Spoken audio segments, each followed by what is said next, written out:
Good morning, everybody. This is Craig Story from Cirrus Research. Welcome to this webinar today. We've booked about an hour and a half. There'll be plenty of time at the end for questions, so I'm looking forward to answering whatever you put forward. I'm not suggesting there'll be the perfect answer, but we shall give it a go. What we're doing today is a webinar on managing environmental compliance. It's a big topic. I'm only going to cover, of course, just a part of it because environmental compliance covers a wide range of things, which we'll have a look at. This event, as we said in the blurb running up to it, is designed for people in the professional and construction sectors seeking solutions to manage their environmental compliance. So I hope that you get something out of it today. And this webinar will be videoed, and everybody will get a copy of this going forward, so you'll be able to review it at your leisure and point out all my mistakes, which I'm sure there'll be one or two. But let's crack on. And what I'm going to do now is just move over to our slides. So here we are. It's based around our quantum outdoor system. But what I wanted to do first of all was just to give you a little bit of a background about environmental compliance and where this particular system, and of course it's one of many systems that you can go for that's out in industry regarding managing compliance. But what I wanted to do first of all was just make sure that everybody sort of gets a wide understanding. So first slide, what you might find me popping in and out on the bottom left hand side of your corner. I'll be there for most of the time, so you can see me, so you know it's me talking, and it's not a recording. We are live. So what environmental compliance is?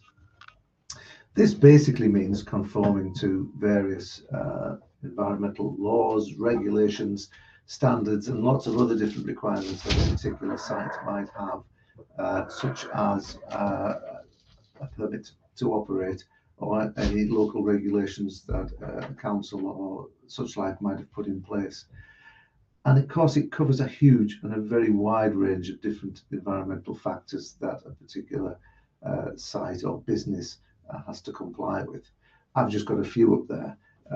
Obviously, our focus at Cirrus for many years has been noise, so that's one that covers quite a lot of sites. But of course, these days, environmental factors are wide ranging. So we've got particulates, so this is your dust, PM 2.5, PM10. We've got various different types of gases that might be required to be monitored. Obviously, waste management, and waste management covers, where you're putting effluent out into maybe rivers or streams, or you've got a specific waste management system. Looking at soil and water contamination, that again is many and varied, different types across different industries. Vibration, so this could be ground-borne vibration, where a particular site has an activity that impacts on the local environment, local housing, and this sort of thing, and even other businesses. And I'm sure all of us can think of many, many more where we have to comply with various environmental regulations, etc. So, of course, not being environmentally compliant, there are various risks associated with this. And one of the biggest things is, of course, a license to operate. So if you breach your various licenses, and it's proven that you are not meeting this at all, then basically you are going to find ultimately that your business may not be able to carry on manufacturing. So it's a huge risk. It may not quite go that far. I mean, that's pretty extreme, of course, but obviously there could be fines. You've breached various environmental conditions, various environmental laws, and people could take you to court about that. So you could be fined. That could cost your business money. So that's a particular risk. And of course, one of the risks is if you're not in conforming, you will cause some form of pollution. And put that word pollution covers a wide range of different factors. But basically, if you're putting out more things than you're supposed to be, you are polluting the environment in some way, whether that's in the air, in the water supply, on the ground, or whatever.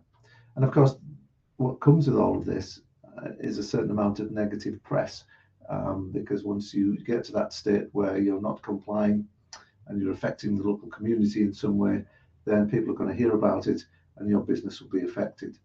So really that little thing in the box there is really just summarizing what those basically elements are. Mitigating risk, making sure that you are assured that you're meeting your objectives. And at the end there, that last one is all about protecting your brand as well. But of course, there is another side to this, and that's making sure that if all of the outputs from your different businesses are meeting the limits, etc., that have been set for them, you're going to make sure that your final products and the way your processes are run are going to be as efficient as possible. So actually monitoring some of these environmental factors actually gives you a very good clue as to the quality and the efficiency of your production processes as well. So it's not just about protecting the environment, which is what we're all here for, of course, but it's also making your business more effective as well by making sure that you are contained within all of the different parameters that your business has to run within. So it's a multifaceted thing. So a little bit more about environmental compliance then. We've all heard of the ISO 14001 standard, which is a basic framework that is basically doing what you say you're going to do. And this is very important because it can help manufacturers if they stick to this, because you've actually written it down. You're reducing waste, you're conserving your resources, you're being more efficient, in other words, therefore you will comply with environmental regulations. And this is all very well, but environmental compliance is all about really sort of proving that you're complying as well. So it's not just a case of, well, yeah, I think everything looks okay. It's, you've got to measure things. And one approach to this is to implement some sort of an environmental monitoring system to basically keep track of what you're doing on a particular site. And this is where this particular webinar comes in. So environmental compliance or conformance monitoring, a couple of different ways of saying it, is basically the same thing. It's all about collecting data, and it's all about the data. That's what we're talking about. And once you have that relevant data in a timely fashion, then we can go about analyzing and reviewing it to make sure that we are complying with our commitments. And this ensures that, of course, those organizations do conform with all of their obligations. So it's a very important point. It's about having that data in a timely fashion to enable you to move forward. And it's not just keeping your plant safe, but it's about keeping the environment safe as well. Here's just a little definition that I found.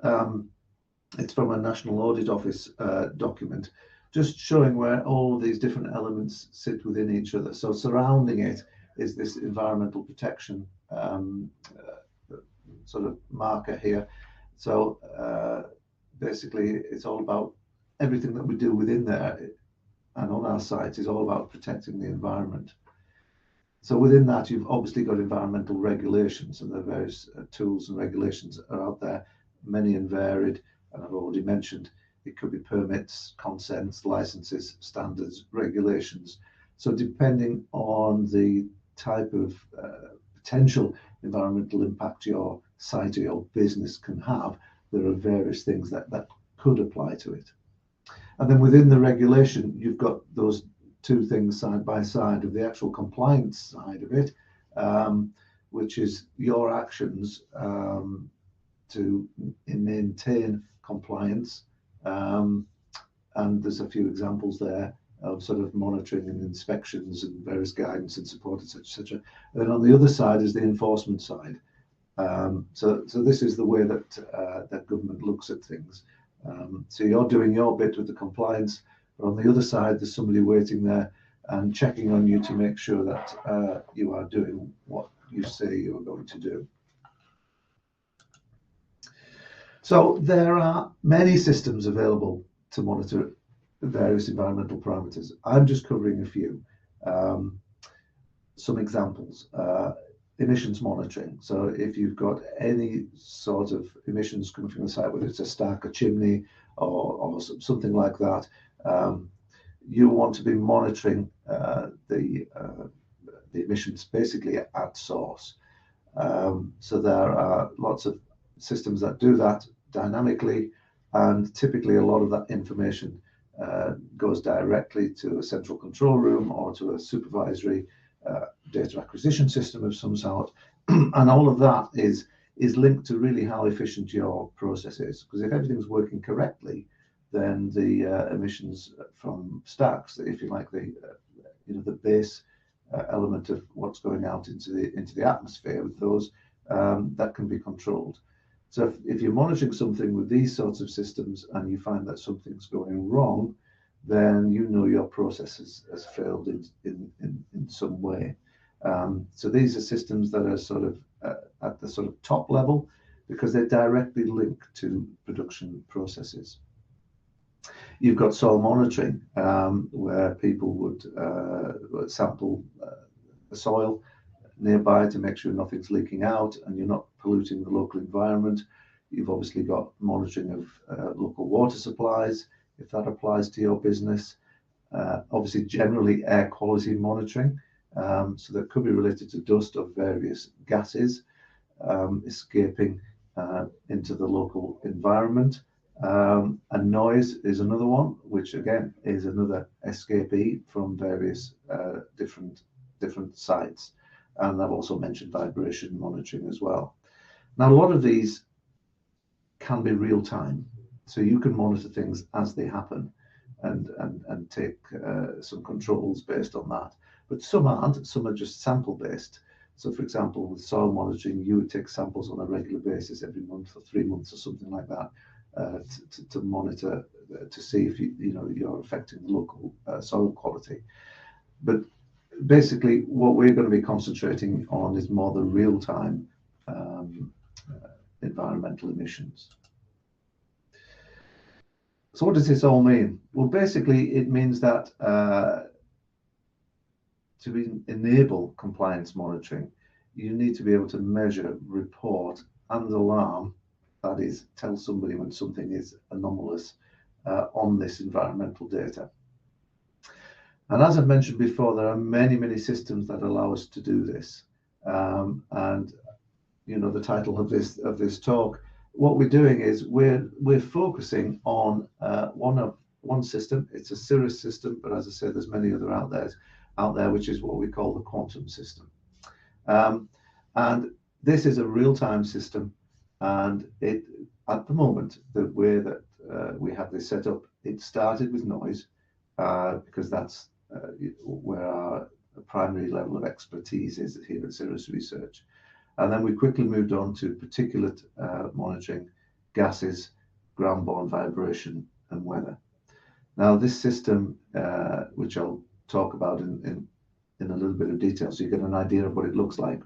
So we're going to go through some of the different elements of what it does, but then we're going to look at a live system. So you can see the sort of data, and you can get an idea of where that information can be used and stored. So this is what we're going to focus on, the quantum system. So where are these sort of systems applicable then, is the next question you've got to ask yourself. Because we're not actually measuring with these types of systems the issue at source. This is more about the effect on the community. And it is important to monitor things at source, like stack emissions and things like that. Very important, obviously. And any production process or site, no matter what it is, will have, no doubt, a lot of measurement systems. So you know levels in tanks and flows and temperatures and all of this good stuff. But obviously, you're having an effect on your local environment. Otherwise, you wouldn't be, or a potential effect. Otherwise, you wouldn't be an EA permitted site, or you wouldn't have any restrictions put upon you. And it could be that you're in a national park, or it could be an area of special scientific interest, or it could just be that you're in a close proximity to local housing and other businesses where you're having a potential detrimental effect. So what we're interested here in is basically looking at how you're affecting that community.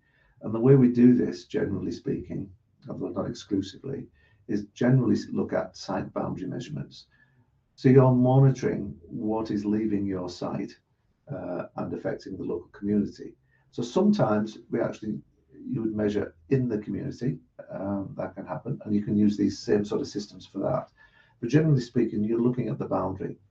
So you are an emitter, but you want to know what is being emitted. So what are the levels actually that's leaving the site? Sometimes you do it within the site as well to duplicate that, so you can see how that's being affected over with distance.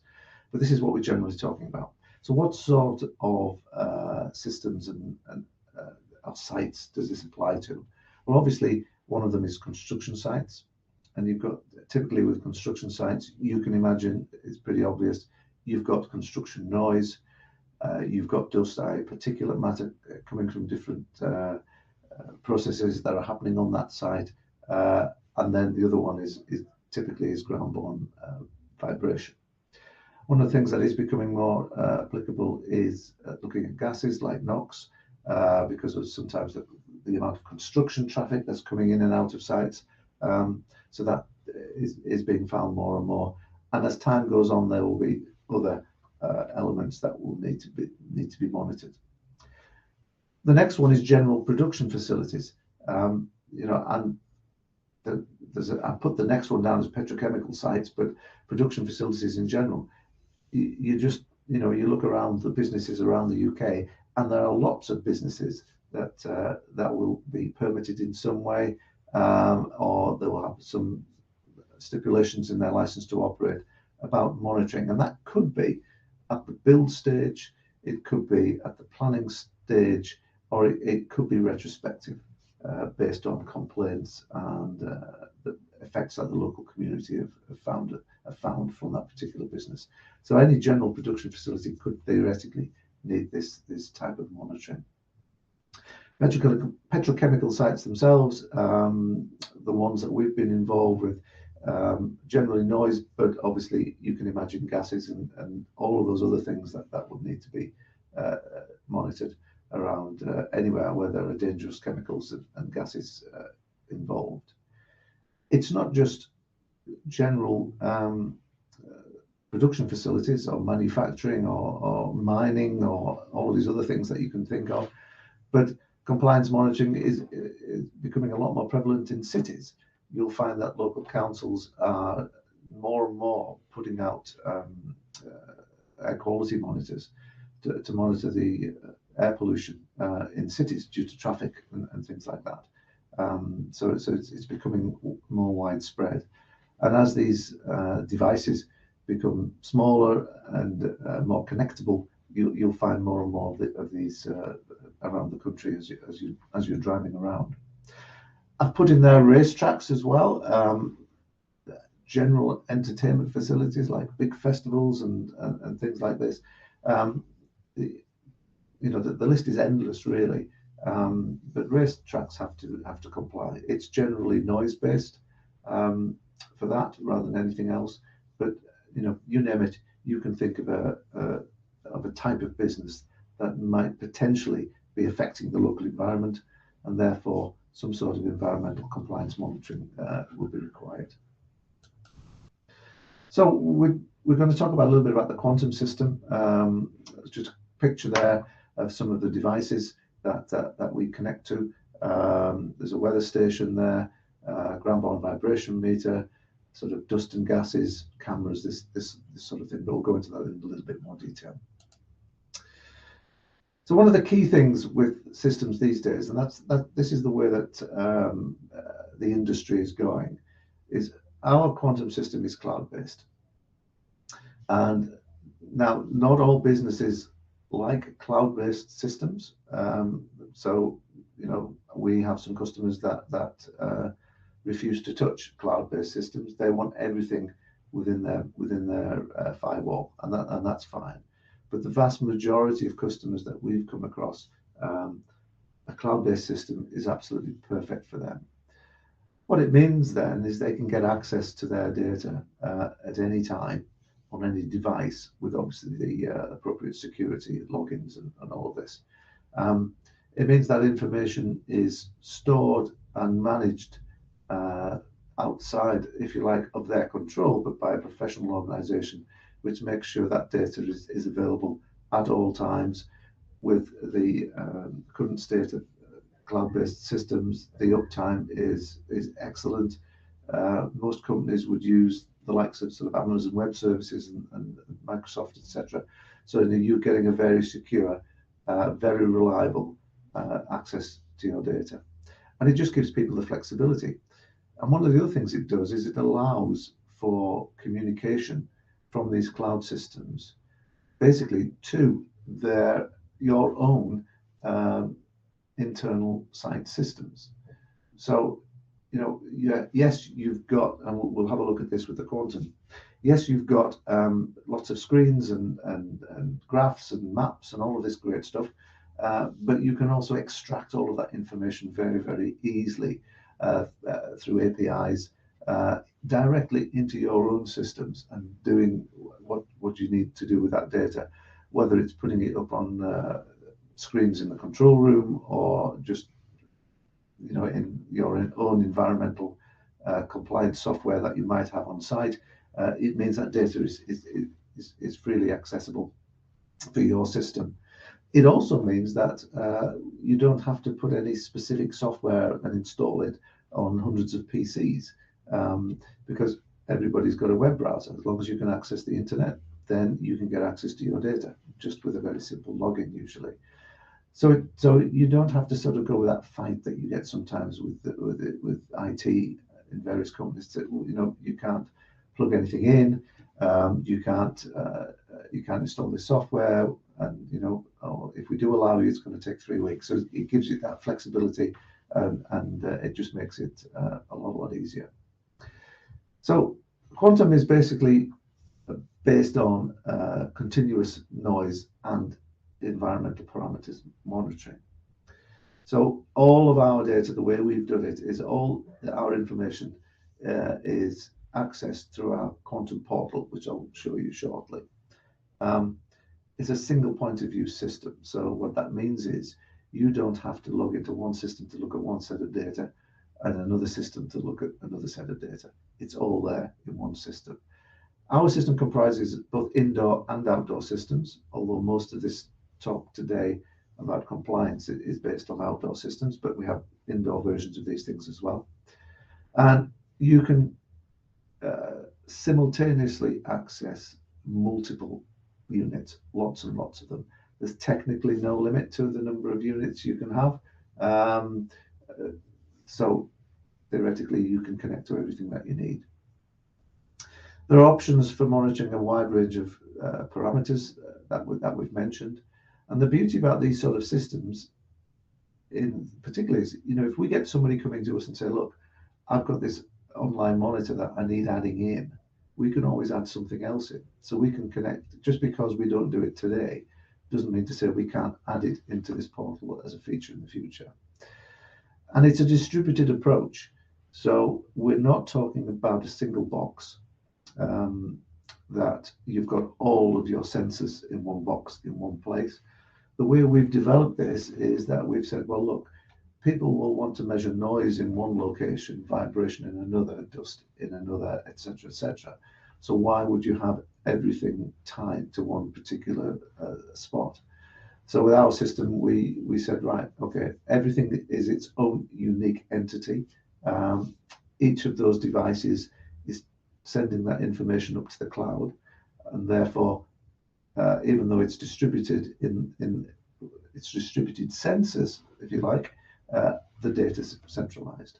And of course, with all of these systems, there is, because it's in the cloud, there is a subscription model for accessing the systems.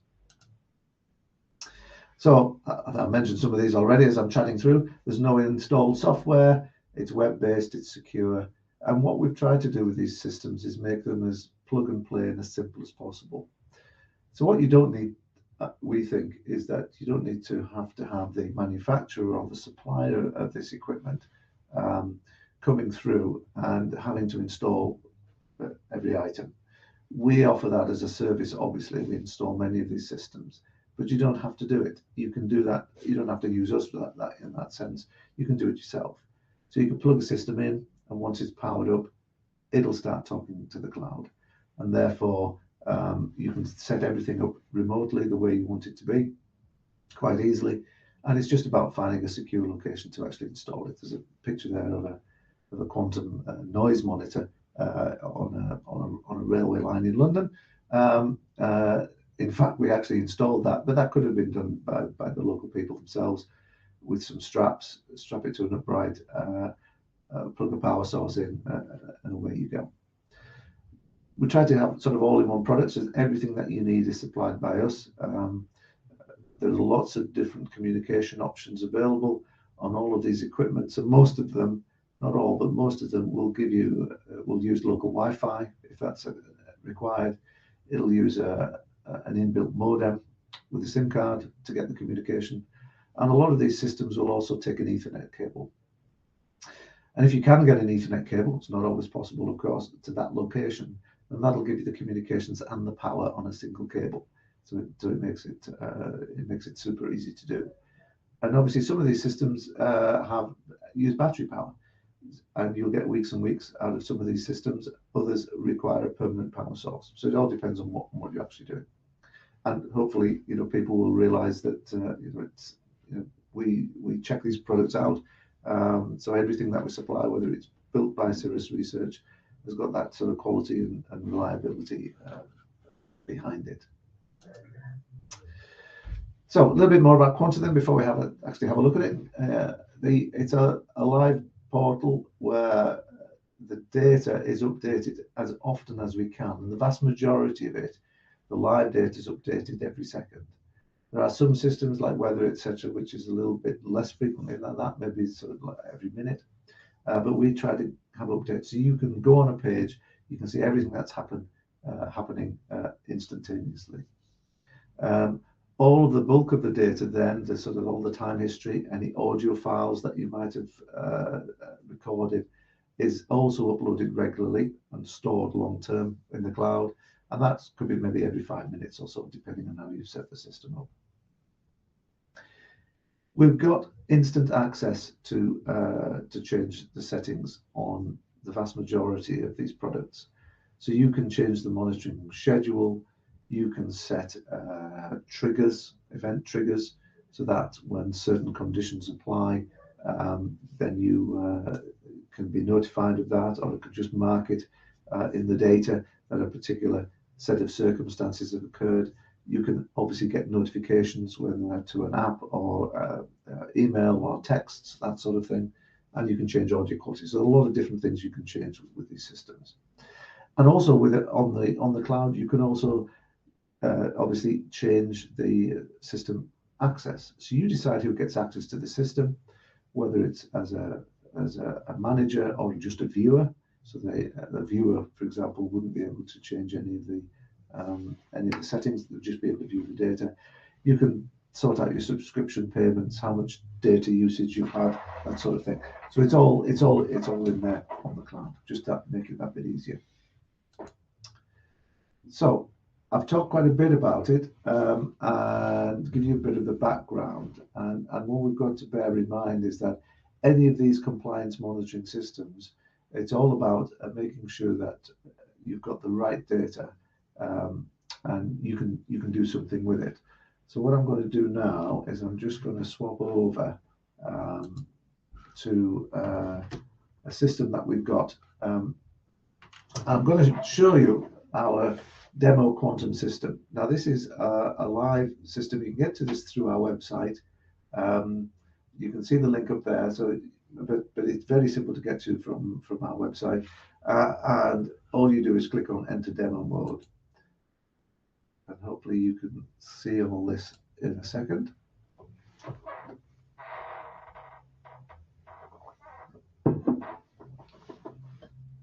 Okay, here we go. So this is using live data from a number of different devices at our factory in North Yorkshire.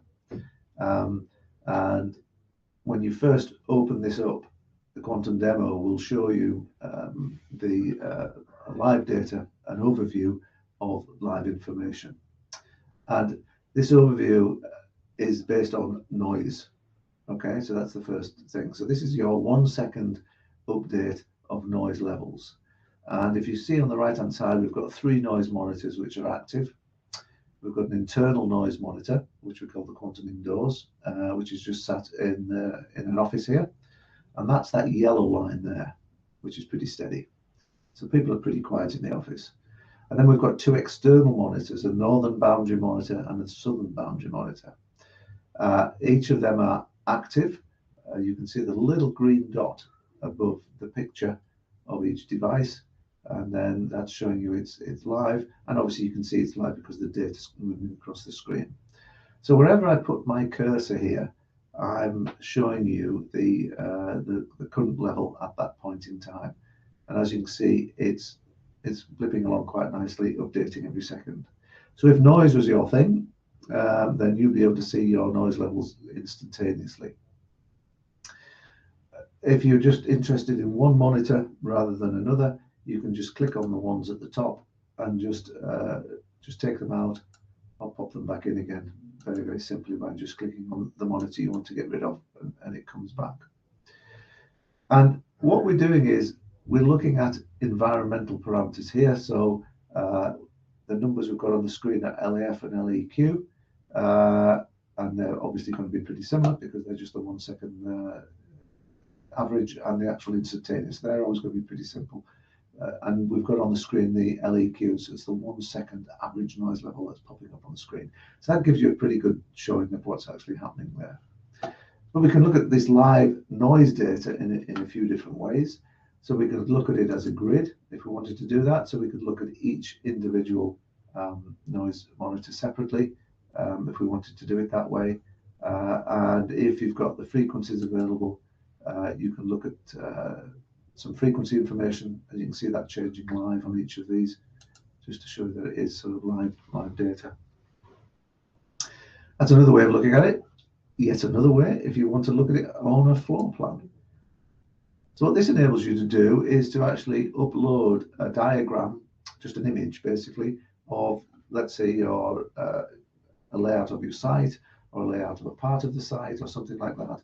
And then what you can do is you can put your noise monitors on here where they physically are. So we've got 2 internal monitors. So this is layout of one of our floors in our offices. And then we've got an internal monitor here. And this particular one's a ground-borne vibration meter here. They're not really there, but it just shows you where they could be. And if you want to do it slightly differently, you can look at it as a map. So if I click on the map function, it'll zoom in exactly to your site, where your monitors are, and show you them as a little blob there, showing you physically where they are and what the current levels are. And of course, you can zoom in and zoom out. And just to make you all jealous, I'll just show you how close we are to the sea in North Yorkshire here. This is Filey Bay, just south of Scarborough. So let me come back to the site then. Here we are. And if I wanted to look at the detail of any of these particular monitors, let's say this southern boundary monitor here, we can see it's about 59, 60 decibels. We can just click on it and we can get that little graph straight away. Another way of looking at it is, of course, there are many ways of looking at live data, obviously. We can look at our list of instruments on the right-hand side, and we can click on one of these instruments, and we get an all-encompassing view of that particular instrument all in one go. So this is our this is our northern boundary monitor, as it says there. We put a picture in there. It shows it on the map. It's got the current live data there, the current live frequency information. This particular one's got a weather station attached, so it shows you little weather rows. This graph down the bottom here shows you information over the last day. So summarized information every 15 minutes, the LAF and the LEQ, and then it's got the max up there as well, and some internal information about the actual device. And if I sort of scroll down a little bit, a couple of click buttons there, you can get to things directly. It also shows me that how often I'm summarizing the information every 15 minutes, how often I'm storing my time history every second, what the quality of the audio is, etc., etc. So, and if I've got any triggers in there as well. So you just get one page which shows you everything about that particular instrument. So if I just come back to the overview, this is just showing you noise. Okay, it's just showing you noise. And then what you do, if you think, well, I want a little bit more than that, then obviously you might have other things. So if I click on the time history tab here, this is where I can look at the bottom at the specific other environmental parameters that I've got coming into this system, whether it's weather, particulates, gases, and vibration. Or I can just look at the time history of noise, which actually shows me here everything that's been going on for the monitors that I've got on my site. Plus it's got the weather data down there at the same time alongside the noise information. So that might be useful.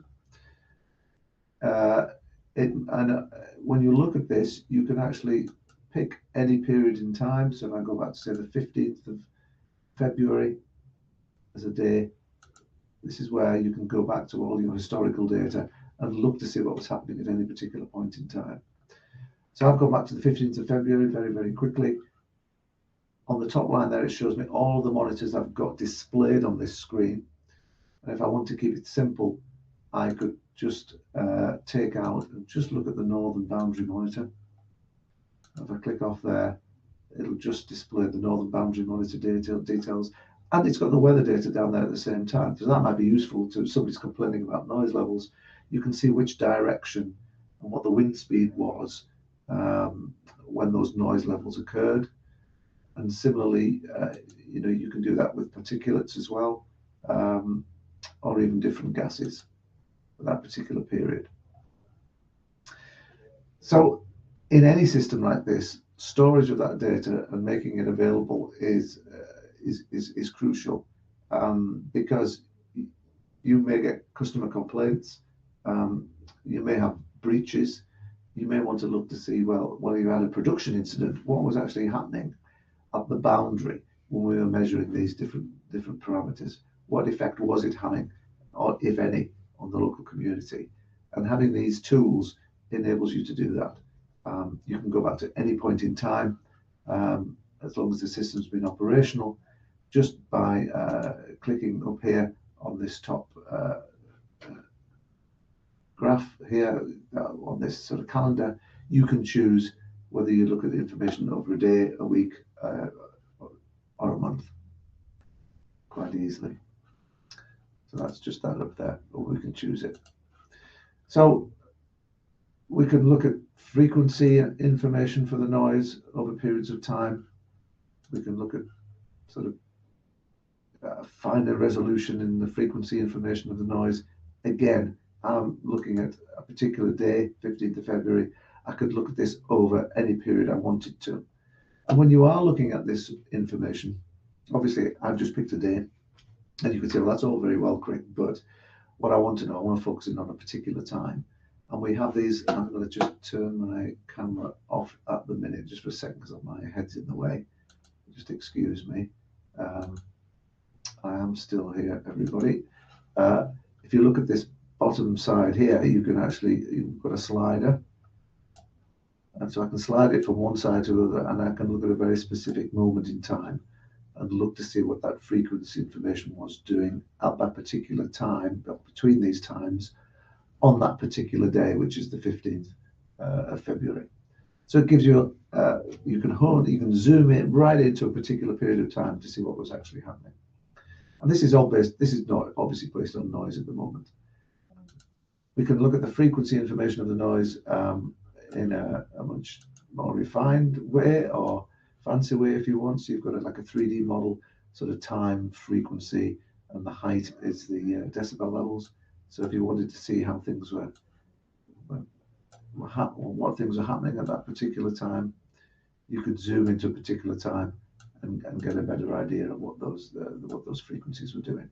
And again, wherever you put the cursor, you can see what those different decibel levels are doing, different frequencies and different time. So there's a lot of information there. So that's noise. I'm just whizzing through this. As I said, this demo site is freely available for you to play with. You cannot break it. So my developers tell me, although I'm sure somebody will at some point, but freely, please have a look at it just to see what it might be able to do for you. So let's have a little look at weather then. Again, for weather, we've got two different types of weather stations. We can attach just a very straightforward wind speed and direction weather station, and we've also got another one which has wind speed, direction, temperature, pressure, humidity, and precipitation. So you've got the lot. So this is a full weather station. Again, I'm still looking at the 15th of February up here because that's the date I chose. You can look at it today, but you can go back to this. So if I click on today, click on OK, this is the information from today, from basically last night. So we've got the wind speed here. We've got the direction and maximum speeds, the direction frequency on these roses. We can see the pressure, and there's been no rain since last night. And as I say, if I go back to a specific day, I get that information for that whole particular day. Or obviously, you can go over a longer period if you wish. So you can see we did have some rain, and that precipitation bar has been used quite a lot this winter, I must admit. All of the data that you see here is exportable. So whether it's noise information, whether it's weather data, whatever else we're going to look at, there's a small grey box you might see in this bottom right hand side. So all of this data is exportable to spreadsheets, to a CSV file, which is very, very useful. And then you can sort of play around with it and do your own reporting, etc. So that's readily exportable. So whatever period you've chosen on here with this calendar function, that would be exported to CSV. Because this is a demo system, we don't allow exports on this, but it does exist, I can assure you. The reason why it's not on this demo site is because somebody could put in, like, give me a year's noise data, and it would just really slow the system down if you get a few people doing that all at once. So particulates and gases. So again, on a particular day, we're back to the 15th of February. Let me just show you what we've got. So we have a particulate monitor outside, or connected to our northern boundary, or very close to our northern boundary noise monitor. And you can see here we've got PM1, 2.5 and PM10. And you can see what those levels are at any particular point during the day.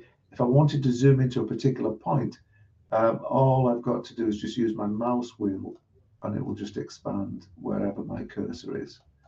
So if I put my cursor over here and just use the mouse wheel, it expands. And you can see the data sort of almost minute by minute on here. So you can see all that information there. And again, that's the particulate matter. And then we have a chart underneath which shows the various gases that we've got. This particular system that we're using is a South Coast Science unit, which has up to 5 gases that it can do in a single unit. There is a smaller version of this which just does a single gas. And we don't just have that particular unit, we have a Trollocs XD1 as well, which we can connect to. And we're also looking at the Airlie dust and gas monitor as well. So it's a fairly straightforward process to get that sort of connectivity. Quick question from Alex. These monitors, generally speaking, for 2.5 and 10 have MCERTs, yes, is the question to that. So we wouldn't actually have, we wouldn't choose products that aren't at the top of their field, because obviously it just limits the number of areas where they would potentially be used. And at the same time on that date, as having the particulate matter and the gases, we have the weather information, if that was available as well. So you can actually infer quite a bit from that. And on this side, on the right-hand side, we have sort of got the average levels for the particular period that you've chosen. So there's a lot of information there, going back a long time. And let's just have a quick look at the vibration side of things while we're here. Again, so we're using an Omnidots swarm vibration meter. Theoretically, we can connect to others, not a problem. These can all be linked into our system. And we've got two choices of data on this particular one, so PPV or the vibration dose value, VDV. So for the same period, you can just swap between them. And here we've got some events. So, well, basically we've got the peak particle velocity on this top graph here, and we've got the dominant frequency information down at the bottom.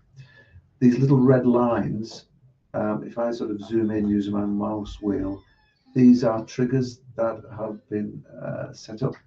So if you wanted to see what was happening actually at the moment where the trigger went off, you can click on it, and you get a much more detailed look of the PPV over that particular period. Some of the graphs can be exported. Some of them you'd have to do a sort of a screenshot of these, but the reports do have some graphs in as well, which I'll take a very quick look at. I'm just conscious we haven't got a huge amount of time to go through different things, but I just wanted to give you a flavour of everything that's on here. So this is, if you like, historical data. We've looked at live data. Any of these weather, particulates, gases, and vibration, if you click on today, then you're going to get the information up to the last few minutes.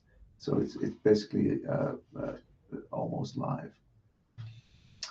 So we have an analysis section here where you can look at any events that have been created from those triggers. So in terms of environmental compliance, then this might be an area where you set up your environmental compliance triggers, and that could be at a point where not so much that you actually breach something, but you're on the way to breaching it. So you might set a trigger level a bit below any sort of external limits that you might have been set. So we've got a number of different triggers that we can set up. I'm looking at I'm looking at a period between over the last week to see what events have been set up. And I'm just looking here, first of all, at the gram 1 vibration meter, but I can pull in the, let's just look at the noise ones first. So what I'm going to do is I'm going to take out the gram 1 vibration meter. I'm just going to look at the noise monitor, and then I'm going to look to see over a period of time in the past how many actual events we've set up. So here's a number of events. I've picked the wrong one. I want the noise monitor. There we go.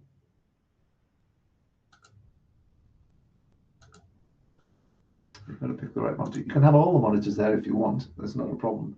So now we're looking at a noise event. So we'll have set up a trigger to say if the noise level goes above a certain level for a specific length of time, then record that as an event in the database. And actually what we've done is we've said, can you record the audio as well? So this is a typical thing that we do on many sites. You want to know what's caused the sound, what's caused that excess noise. It might be because you've had a complaint, or it could be just that you want to be a good neighbour and you want to know when noise levels are starting to get out of hand. So every one of these lines is an actual noise event. And whichever one I click on, what it's going to do is load up for that particular event, and you can see the LEQ at the maximum noise level. It gives you a trace. And I can click this play button and it will play back. I'm not going to do it because you won't be able to hear it on the webinar, but it will play back that sound for you to listen to it and you can see the noise level as it's going through that particular event. And you can look at what the frequency was like at that particular time. You can look at the details of all of the numbers of all the different noise levels during that particular time, and you can add some notes in as well. So you can actually identify each of these particular triggers. And of course, there's a download button at the end. So if you want to download it as a WAV file, send it to somebody, hey, have a listen to that. What do you think? If they don't have access to the system. If they do, then they can just go on and listen to it for themselves. So it's quite a powerful tool to be able to log all of this information and to be able to listen to see, and this is just noise I'm talking about here, whether there was a particular issue that needs some work on. So that's just a noise event. If I look at the air quality events by taking out the just focus on those. For that same particular period, we've got these air quality events, and we've set them based on, it tells you whether you set it for a particular gas. So if I click on that particular one, it shows me what the levels were there, and it gives you a list of what all the gas levels were. If it's a dust or particulate one that we've set, we can set it here, and you can see what that trigger is. It's PM10 greater than 50. You can see what the trace was doing at the time. So all of that information is on the screen, and you can set that for any of the gases and for any of the particulate levels. They're all available to be set as triggers. To set these triggers, I guess again, it's all done remotely from this central system. So we click on settings, and if we want to set noise triggers, we click on the first one here. And this is where you can set all your triggers. You can have 5 different noise level triggers. You can make them quite sophisticated. You can trigger on individual frequency bands, that sort of thing. And this general page for the noise is where you can also set up how that noise monitor is summarizing your data. So what your summary data is. So we've got it set to every 15 minutes. You can set that to 15 minutes on an evening and 1 hour during the day, that sort of thing. So it's quite easy to do. We've got some moving average periods for the noise as well. You can set up. You can choose how often you want to store the refined data. Most people choose every second. And you've got 2 different types of audio quality. Because sometimes people want to post-process their audio in a different tool like Audacity or something else. So you can actually do that here with and choose the bitrate of the audio that you store.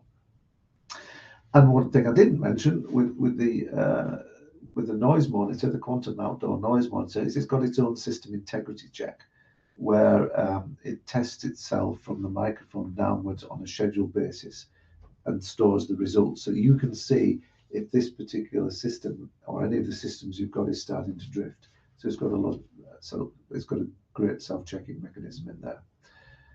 So that's that. If you want to set then triggers for your gases, particulates, or vibration, this is where you put them here. This is this trigger section. We've just got 3 basic triggers in at the moment. You can see, for example, with carbon monoxide, we set the threshold, the minimum duration, how many seconds it's going to be above that level before the task gets in there. And then you can actually wait till the end of that particular trigger event before it sends you a message. Create an event in the database, yes, and which instrument does it apply to? And then this is disabled at the moment, but you can actually edit all of this, and you can have, because this is done in the cloud, and that's one of the great things about these sorts of systems, is that the intelligence doesn't have to be these days in the instrumentation, which is where it used to be.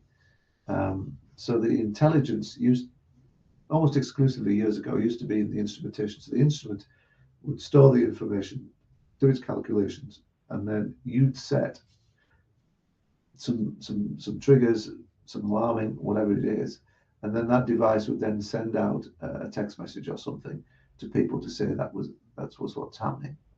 But these days we can do all of that in the cloud. So as long as your communication is good, then what you can do is you can actually then set that remotely like this, and you can then in the future hopefully get even cleverer. So we've got great plans with our systems so that you can actually sort of link these things together. So only alarm me when the wind speed and the direction is this, that, and the other. So it's not there yet, but because it's in the cloud, it gives you that advantage of being able to make these triggers and these alarming mechanisms much, much cleverer than they ever could before. Because certain things depend on others, so you can work that out. So when you get these triggers, if we click on, we can't change it on here, but when you set a trigger, then what you can get is notifications with those triggers. And this is this next section down here. And this is where you can enable email addresses, text numbers and things for people, where you can send notifications when those triggers are set. So each trigger that we've set up there, you can say send a notification or not. And if you send a notification, then what sort of a notification do you want to send? And this is where you can set up who gets those. So you can notify the recipients. These are recipients, and then you can actually filter them, which is quite important. So what you can do is you can group various instruments together to send to certain people. So you don't want one person getting notifications from necessarily from every single system that you've got out there that you've set triggers on. You just want to be selective. So you can be sent, and it could be a central number or a central email address or a notification on an app. It doesn't really matter who you send it to, but you've got the flexibility then of being in a way sort of selective, so you can make sure the right people get the right information to do the right thing when you've got one of these systems helping you with environmental compliance. So if you set the triggers just below where they need to be, the right person who's on shift, it could be the shift manager or shift technician or whoever it is, gets that information so they can then investigate it before that problem gets too much. So we've got a lot of things in there that can help you. I'm not going to go through all of them. I've just got a few more slides I want to cover before I give time for questions. But all of the administration down this left-hand side here, where you're managing your data, who can see in your organization what your subscriptions are, it's all from the same page. And we also have a system health page here, which gives you information about particularly your noise monitors, how are they doing, what the battery levels are, all sorts of things like that. So there's a whole host of stuff in here. I'd just sort of recommend that if you get an opportunity, you can go back and have a look at it and see how it can help you. Right then, I'm hoping I'm just sort of closing something down. What I'm going to do now is we've gone a little bit into this system. I want to sort of try to tie it all together with a few different sort of other thoughts on this. And let me put myself back on so you can see that I'm still here. So what we've got here, we've looked at the Quantum Portal. There are different options to this: indoor, outdoor. We also have a system for racetracks as well, which we've got a few about the country because racetracks need to be compliant as well. We've got an indoor one. I'm just going to whiz quickly through this, so we've got time for questions. It's more for occupational noise, but there may be occasions where you might want to measure indoors. So it's much smaller, unobtrusive, and we've got a lot of them in theatres and things, general manufacturing, and you can see a picture there. Somebody's actually painted one red to match the nice decor inside, indoor construction sites, that sort of thing. Right, let's focus on the ones that are more environmentally compliant, I guess. The Quantum Outdoor. So let's overview it. So it's designed for environmental noise. It's designed to be out there 24/7, 365 days a year. Very simple to install. It's got a system integrity check, which means that it can self-test itself on a scheduled basis. Lots of different communication options, and it's a class 1 system, obviously. meeting the relevant ISO specification for this type of unit. So it's a good one. The noise parameters are identical to basically any sound level meter. So it's got everything you need there, time weightings, good range, typical range 20 to 140. You can power it by PoE, power over Ethernet with an Ethernet cable, which is really handy. Mains power, of course, solar or just battery. It can be mounted on poles and walls. This gives you an idea of physically what it looks like, and it's a solid piece of kit. That's right. The cabinet's rated at IP65, so it's very, very secure. It's a dual-skinned cabinet with all the electronics in it. So we've got these other systems that we have in addition. So weather, dust, gas, ground-borne vibration, single platform, various reports, etc., which I've gone through. The quantum track system. These guys are quite interesting because they have different levels, generally speaking, of noise as their license to operate. They'll usually have a noise management plan around some of these tracks, and it allows them to make certain noise levels on different days. So where you've got a large construction site, they say the noise level, the dust levels, for example, should be kept below this. Just like a construction site with a racetrack, you can make different noise levels at different times, or you're not allowed to go above certain noise levels at different times. But with racetracks, you actually do it on certain days of the year. So they might have, in this case, 50 days a year where they have to be below 105, 100 days a year where they've got to be below 100, and 150 days a year where they could be below 95. And they want to keep track of how many of those days they're using up. So they've got very few noisy days and a lot more quieter days that you can use up. And they have to store this information to submit it to the council, etc., etc. So their license to operate is based on having information about how much noise they're making and proving to somebody that they're being good neighbours and they're sticking to their noise management plan in this case. And this system comes with or without a camera, so you can use the same system for actually monitoring noisy cars on tracks. You can take pictures, store that information as well. So that's the quantum track, which is part of the family. I mentioned subscription plans because we wanted to give flexibility to our customers.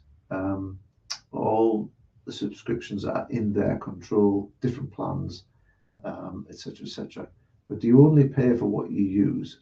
So every piece, all our kit will come with a SIM card. Because we've got different communication options, then you only use the one that you use for. So if you don't use a modem, then you can use Ethernet or Wi-Fi, then you don't pay for obviously the SIM card option, so it can keep the costs down.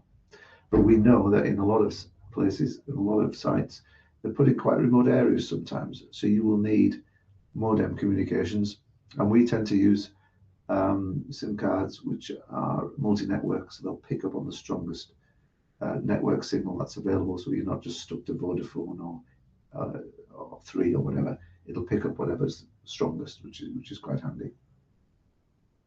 And of course, in these remote locations, solar panels, if you may not have any power, so obviously all of these systems can be done with a solar panel.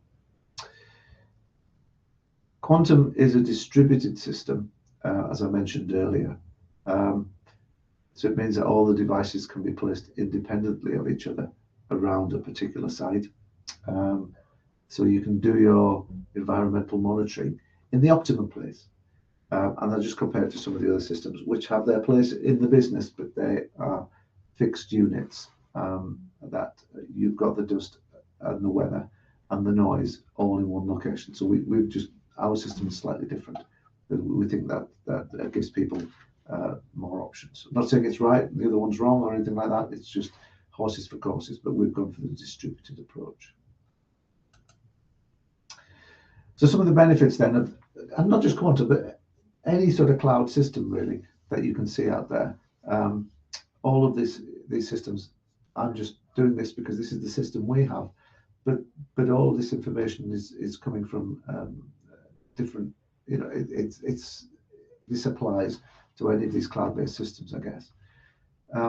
Having that data integration into one platform is really useful for exporting that data and using that for your environmental compliance. So you're not having to deal with multiple systems. Having a range of products that can, but yes, indoor and outdoor, but more a range of products that you can have in that single platform is a key thing. I think the more the merrier. And if there's anybody out there that says, we need to monitor this, it'd be great if we had all this information in one place, we would definitely look at adding more products to this, because the platform's there, as I hope you could see, but it's just a question of adding in different environmental parameters, which we can do. So you end up with a powerful data set, and that all of this can be exported to Excel. Some of it can be exported as well to one of our own noise products called Noise Tools. If you've ever had some of our instrumentation, so there's some analysis you can do in there. And of course, it can also be linked to existing systems by an API. So that's very easy to do. So you don't just have to have this system, even though it's on the cloud and everybody can access it.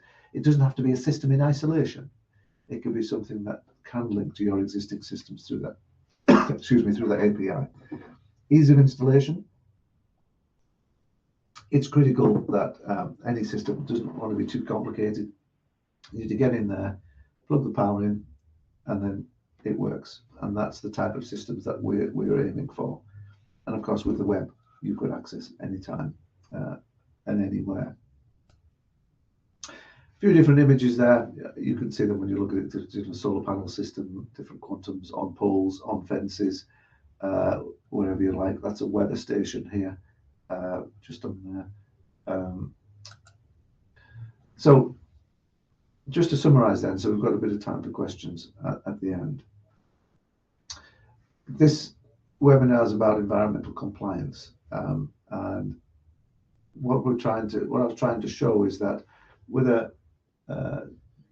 to enable you to have environmental compliance, having that data available to you to either proving that over time that you're being compliant with whatever limits, etc., have been set on you is good. But it's also good to have systems that will enable you to alarm and notify people in real time when you've got issues.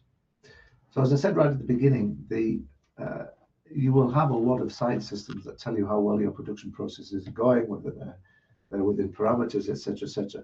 But there's going to be times when the monitoring of environmental parameters on site is not enough. You're going to have to monitor what's going into the community to enable you to be compliant to whatever's applied to you in your permits or whatever you've got.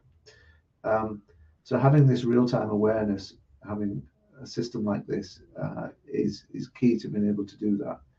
Having the data in one place is really useful. Alarms and notifications are great. I didn't quite have time to show you the reports, but you can have a look at those. The various reports that summarize the data over different periods of time. You can even schedule them, so a report will drop into your inbox every week or every month, or whatever you want to do. The data is exportable, and as I mentioned right at the beginning, then there is a potential to add other environmental monitors that anybody sees fit, that you think that, well, like the platform, but it doesn't do this. You know, come and talk to Cirrus Research about it, and we'll have a look to see if that's something we can add in. As I say, we have, because we manufacture the noise monitors, we've just got the one, which is the quantum, indoor and outdoor, etc. So we wouldn't be adding any noise monitors, but you know, we've already got 2, potentially 3 now dust monitors.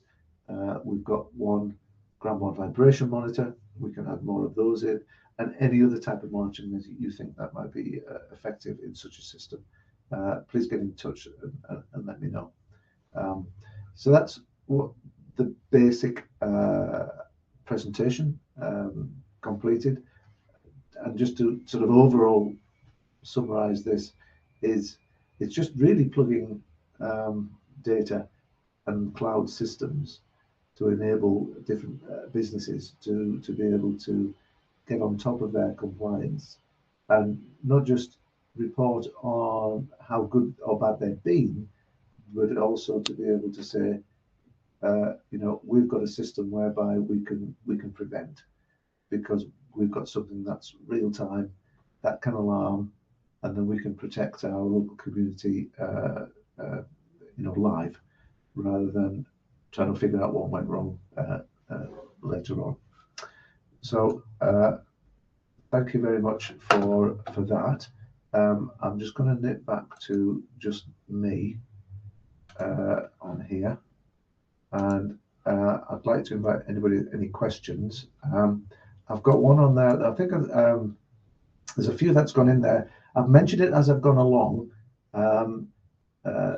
The first question from Alex was about MCerts, and yes, our just monitors for 2.5 PM, 2.5 PM10 have MCerts for that. You can't export the graphs directly, although, as I mentioned, I think in passing, some of the reports have graphs in there which are generated in the reports, but you can export all of the data as CSV files. We will definitely look at providing some export of those graphs. You can right click and save the image, that sort of thing, because it's a web page, so that's a possibility.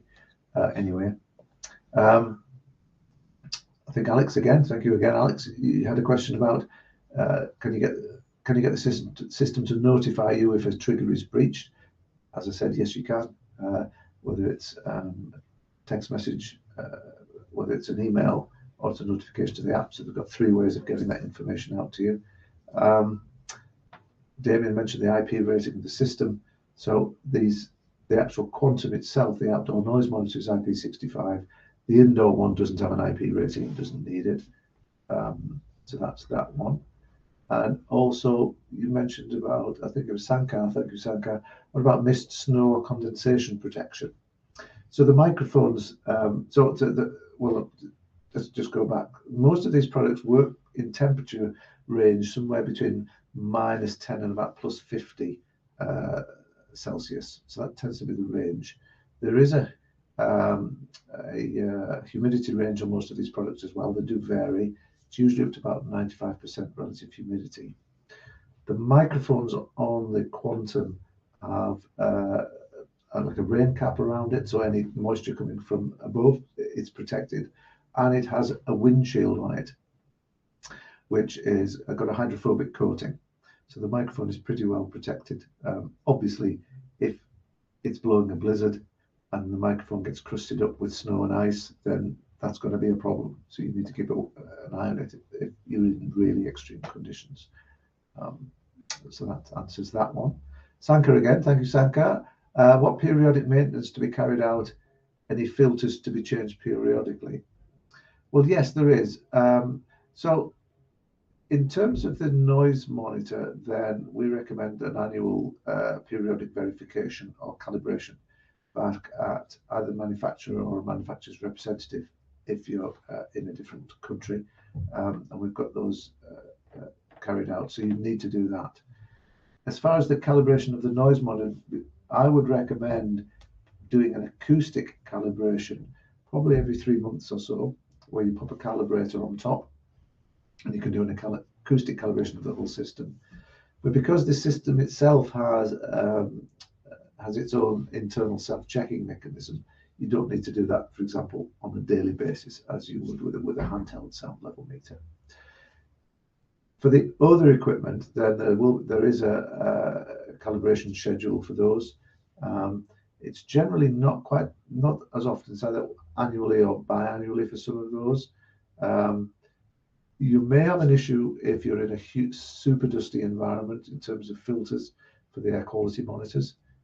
Generally, they're okay, but it all depends. Sometimes you can have too much dust, and I've actually seen that where things can cake on. So you've got to be very careful about which tool you use in which environment. And all of these types of monitors do need calibration. and there are different standards depending whether it's air quality or noise or ground-borne vibration. So they all need calibration. It's usually annual or biannual, or every 2 years, should I say. There's a question again from Sanka, thank you. The weather station, is it available globally? Our weather stations come from a company called GILL, GILL in the UK. So they are the only system that actually has to physically connect to the Quantum outdoor noise monitor with a physical cable. It's the only one that has to physically connect. So it gets its power and it talks back to the Quantum. But you can have quite a long lead on that, many, many meters. But they are available globally, and there's two particular models that we use. I think it's a GMX 200 and a GMX 600, and with very little change, they can connect directly to our Quantum outdoor through a serial cable. So I believe they are available globally, but I'm not sure who their distributors are, but we can supply them directly if you need them. But they are quite a good weather station because they're ultrasonic, so there's no moving parts, less to go wrong basically, and they're very, very reliable, and they can do everything. So I hope that's answered your question. Does anybody else have any other questions or anything they'd like me to go through again on this presentation?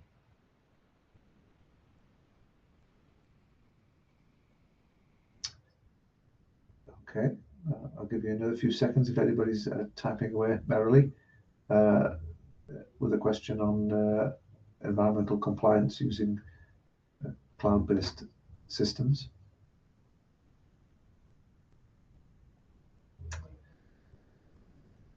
Okay, I think that's it for today. I really appreciate your time. I appreciate your questions. Thank you very much. I hope you got something out of this. As I said, this presentation will be emailed to you, tidied up a little bit, and hopefully, if anybody's got any questions, then you can contact me directly. You'll get a direct email from us to thanking you for coming. And if anybody needs to know anything more or want a chat or consultation after this, then just let us know here at Cirrus Research. So thank you once again.